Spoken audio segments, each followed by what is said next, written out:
জনেৰে আৰম্ভ হোৱা কাৰ্যসূচীত পতাকা উত্তোলন কৰে সত্ৰাধিকাৰ লোহিত গোস্বামীদেৱে।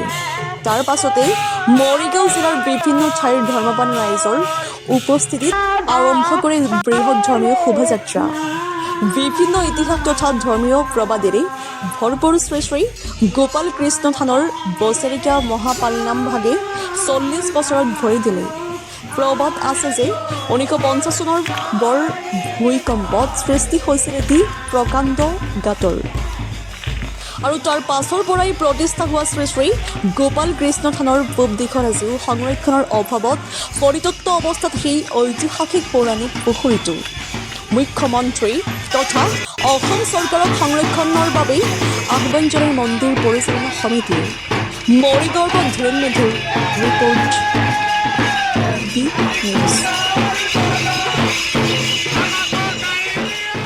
প্ৰথমে মই সমূহ অসমবাসী ৰাইজলৈ শ্ৰী শ্ৰী গোপাল কৃষ্ণ থান বৰঙাবাৰী আঞ্চলিক সাৰ্বজনীন আমাৰ সমিতিৰ তৰফৰ পৰা হিয়া ভৰা সেৱা যাচিছোঁ।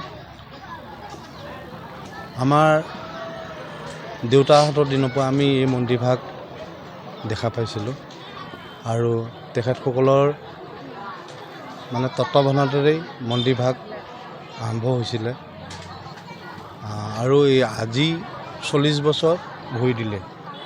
এই 40 বছৰে এই ঐতিহ্য পৰম্পৰা নাম বুদ্ধ পূৰ্ণিমাৰ দিনাখন নাম প্ৰসংগ আৰম্ভ হয়।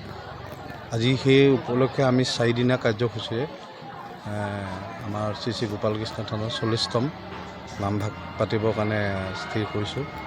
প্ৰথম নাম এই পালনাম ভাগ আমি জন্মৰ আগৰ পৰা ইয়াত পালন কৰি আহিছে, আৰু অলৰেডি ইয়াত 40 বছৰ হৈ গৈছে। আৰু ইয়াত এটা ঐতিহাসিক এটা আছে কি, আপোনাৰ ইয়াত এটা ডাঙৰ ভূমিকম্প হৈছিলে 50 চনৰ ভূমিকম্প, বৰ ভূমিকম্প বুলি কয়। ইয়াতে আমাৰ এটা অলৰেডি আপোনালোকে দেখিছে চাগে, এটা জেগা খাল হৈ আছে, আৰু সেই তাৰ পাছৰ পৰা ইয়াত এইভাগ থান স্থাপন কৰা হৈছিল।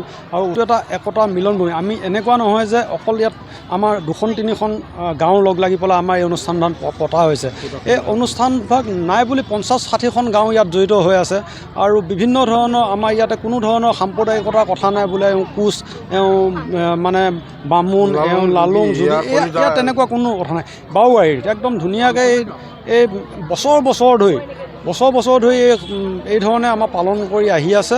আৰু ভৱিষ্যতৰ দিনলৈ আমি এই নামভাগ বা আমাৰ এই থানখন আমি যাতে এখন পৰ্যটনস্থলীলৈ ৰূপান্তৰিত কৰিব পাৰোঁ, আৰু আমাৰ যাতে আগন্তুক মুখ্যমন্ত্ৰী, আমাৰ সুদক্ষ মুখ্যমন্ত্ৰী ডাঙৰীয়া আমাৰ ইয়াত 200-300 কোটি টকা দি আমাৰ ইয়াত এখন ধুনীয়া পৰ্যটনস্থলী তীৰ্থভূমিলৈ পৰিণত কৰে। তাৰ বাবে